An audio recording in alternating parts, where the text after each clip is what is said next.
প্রিয় ভাই বোনেরা, আজ এই খুলনা সহ সাতক্ষীরা সহ বাগেরহাট সহ এই বিশাল অঞ্চলে আজ বহু সমস্যা আছে। যেমন এই খুলনা ছিল একসময় শিল্প নগরী, কিন্তু আমরা দেখছি গ্যাস সহ বিভিন্ন কারণে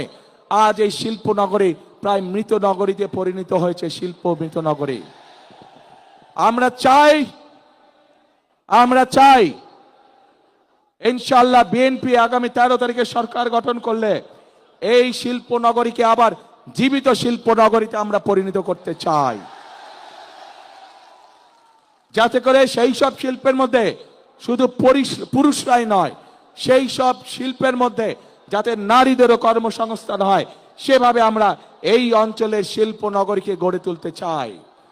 প্রিয় ভাই বোনেরা, আমরা এইখানকার তরুণ সমাজের সদস্য যারা আছে, যুব সমাজের সদস্য যারা আছে, বিশেষ করে যারা আইটিতে কাজ করেন, তাদের জন্য এখানে গড়ে তুলতে চাই আইটি পার্ক সহ আরো ফ্যাসিলিটি, যার মাধ্যমে তারা তাদের কর্মসংস্থানের ব্যবস্থা করতে পারবে। প্রিয় ভাই বোনেরা, কৃষক এমন একটি পেশা যা সারা বাংলাদেশের গ্রামে গঞ্জে ছড়িয়ে আছে। এই খুলনা সহ বাগেরহাট সহ সাতক্ষীরা এই 3 জেলার মধ্যে আমাদের লক্ষ কোটি কৃষক রয়ে গিয়েছে, কিন্তু এই কৃষক ভাইরা বিভিন্ন রকম সমস্যার মধ্যে রয়েছে। আমরা সেই জন্য কৃষক ভাইদের পাশে, আমরা মা বোনদের হাতে,